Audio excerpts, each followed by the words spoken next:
आज तो छुट्टी है, आज मस्त आराम से सोऊंगा। चित्रगुप्त जी, जी जी जी जी प्रभु, जी प्रभु। ये क्या करने जा रहे हैं आप? प्रभु आज कुछ काम है ही नहीं, तो हमने सोचा थोड़ा सा सो लें, थोड़ा आराम कर लें। आपकी जानकारी के लिए हम आपको बता दें कि ये धरती लोक नहीं है, ये यमलोक है। यहाँ छुट्टी नहीं होती है। प्रभु लेकिन कुछ काम भी तो नहीं है, क्या काम करें? आज तो धरती लोक पे भी नहीं जाना हमें। पिछले हफ्ते हम लोगों ने जितने भी लोगों को यमलोक में लाया है, सब लोगों को हमारे समक्ष लाइए, हम उन्हें दंड देंगे। जी प्रभु, जैसी आपकी आज्ञा। चलिए चित्रगुप्त जी, अपना लैपटॉप चालू कीजिए और बताइए हमें सबके बारे में। प्रभु सबसे आगे जो लाइन में खड़ा है उसका नाम है राजू रंगीला। ये कर देता था लोगों के आगे गीला पीछे पीला। अच्छा, तो बदमाशी करते थे ये? जी प्रभु। इनकी लंबाई देख के तो लग रहा है कि छोटे मोटे बदमाश होंगे। क्यों, क्या करते थे? छोटे बच्चों का खिलौना लेके भाग जाते थे?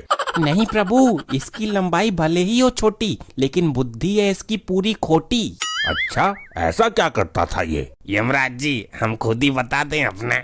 जब हम आपसे पूछेंगे तब बताइएगा, बीच में बड़बड़ करने की जरूरत नहीं है। प्रभु ये अपने गांव के लोगों को लोन दिया करता था, गाड़ी खरीदने के लिए और घर खरीदने के लिए, और जब वो लोग इसका लोन नहीं चुका पाते थे तो ये उनकी गाड़ी और उनका घर जब्त कर लिया करता था।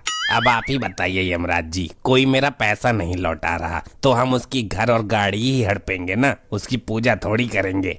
चित्रगुप्त जी। जी प्रभु। आगे बताइए। जी प्रभु, अब यहाँ से इसकी बदमाशी शुरू होती है प्रभु। वो कैसे? जिन लोगों ने इससे गाड़ी और घर लेने के लिए लोन पे पैसे लिए, वो लोग लोन ना चुका पाए, वहीं पे ये बदमाशी करता था। अच्छा, कैसी बदमाशी? प्रभु जैसे ही लोन चुकाने की डेट आया करती थी, ये उसके 2 दिन पहले गायब हो जाता था। अच्छा, और लोन चुकाने की डेट से 4 दिन बाद वापस आया करता था।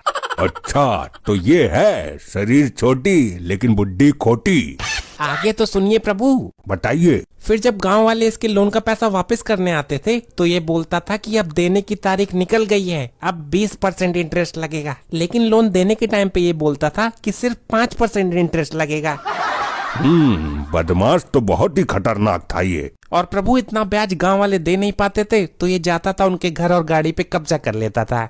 बहुत ही बुरा काम करता था ये इंसान। चित्रगुप्त जी। जी प्रभु। इसको तुरंत नर्क में भेजा जाए और गरम तेल की कढ़ाई में इसको तला जाए। और एक बात याद रहे। जी प्रभु।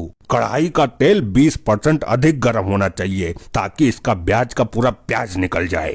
जी प्रभु, जैसी आपकी आज्ञा। प्रभु हमको भी कुछ बोल लेने दीजिए। हमें फालतू बातें सुनने की आदत नहीं है, ले जाइए इसे हमारे सामने से। अगला कौन है चित्रगुप्त जी, उसके बारे में हमें बताइए। प्रभु ये जो दूसरे नंबर पे व्यक्ति खड़ा है, वैसे तो इसका नाम प्रियांशु है, लेकिन रात में ये प्रिया बन जाता है। मतलब हम समझे नहीं, क्या ये इच्छाधारी इंसान था? नहीं प्रभु, ऐसा कुछ नहीं है। ये लोगों को कंफ्यूज करता था, दिन भर अपना काम करता था और रात में लड़की की आवाज निकालकर लोगों से पैसा लूटता था। अच्छा, तो ऐसी बात है। जी प्रभु। चलिए तो प्रिया जी, हमें भी बेवकूफ बना के दिखाइए। अयो यमराज जी, आपको कोई कैसे बेवकूफ बना सकता है जी? नहीं नहीं नहीं नहीं। लेकिन हमें जानना है कि आप किस आवाज में लोगों को बेवकूफ बनाते थे। उसके लिए कोई एक मेरे से बात करने के लिए लगेगा जी। वो जो आपके पीछे व्यक्ति खड़ा है ना, उससे बात कीजिए।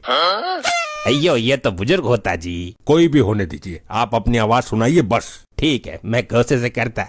यमराज जी मान लीजिए मैंने फोन किया इसको, अभी घंटी जा रही है, ट्र ट्र, अभी उठाते हैं, फिर मैं बोलता हूँ कि हेलो, क्या कर रहे हो? ये कौन बोल रहा है? मेरे को नहीं पहचाना तुमने? मैं तुम्हारी बाबू, मैं तुमसे बहुत प्यार करती हूँ। बताओ, मेरी किस्मत भी ऐसी है कि जवानी से बुढ़ापे में किसी का प्यार नहीं मिला। अब यमलोक में आ रहा हूँ तो प्यार करने वाली मिल रही है। अच्छा सुनो ना। हाँ हाँ, बोलो बोलो। मैं तुमसे शादी करना चाहती हूँ।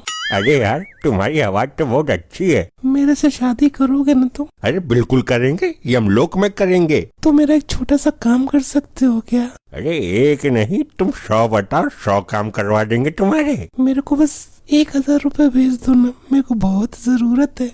अरे एक नहीं, तुम 4000 लो। लो पकड़ो, नंबर बताओ अपना। ओ दादाजी, थोड़ा कंट्रोल में, ये धरती लोक नहीं है, यमलोक है। प्रभु लेकिन मेरा इस पर दिल आ गया है, मेरी इससे शादी करवाइए अब। अरे मैं लड़का हूँ भाई, ये कैसी बातें कर रहा है तू? और हमने सिर्फ इसकी आवाज सुनने के लिए ऐसा करने को बोला था। प्रभु प्लीज मेरी भावनाओं को समझिए, मेरी एक बार भी शादी नहीं हुई प्रभु। अरे ऐसे कैसे हो सकता जी, मैं लड़का होता जी। कोई बात नहीं।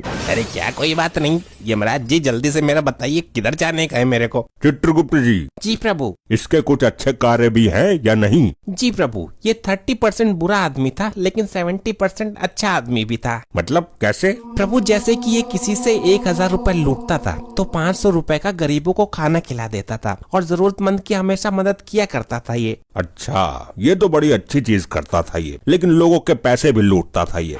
तो एक काम करिए चित्रगुप्त जी, जी प्रभु। पहले इसको नर्क में भेजिए, कढ़ाई में तेल गरम करिए, लेकिन इसको कंफ्यूज करने के लिए बोलिए कि तेल एकदम ठंडा है।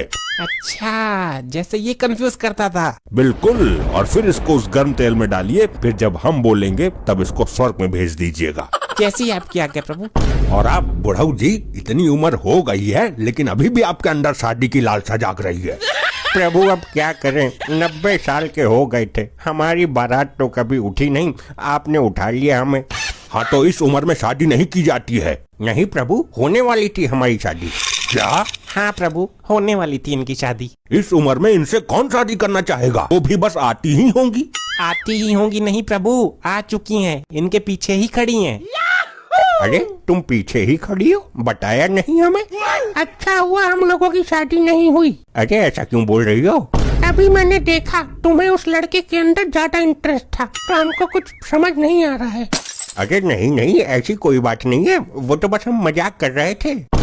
मजाक कर रहे थे, चुपचाप यहाँ खड़े रहिए। और चित्रगुप्त जी, जी प्रभु। इनके बारे में हमें विस्तार से बताइए। प्रभु जब ये जवान थे तब इनका नाम था चुल यंग। चुल यंग? चाइना में पैदा हुए थे क्या? जी प्रभु। अच्छा ठीक है। और जब ये धीरे धीरे बुढ़े हुए तब इनका नाम पड़ गया बबलू बुढ़न। हाँ तो इन बबलू बुढ़न जी के कारनामे बताइए हमें। प्रभु जब ये बबलू बुढ़न जवान था तब इसने बहुत सारी शादियाँ की। ऐसे ही और मजेदार फनी वीडियोस देखने के लिए पीएम टोन्स को फेसबुक पर फॉलो करना बिल्कुल ही ना भूलिए।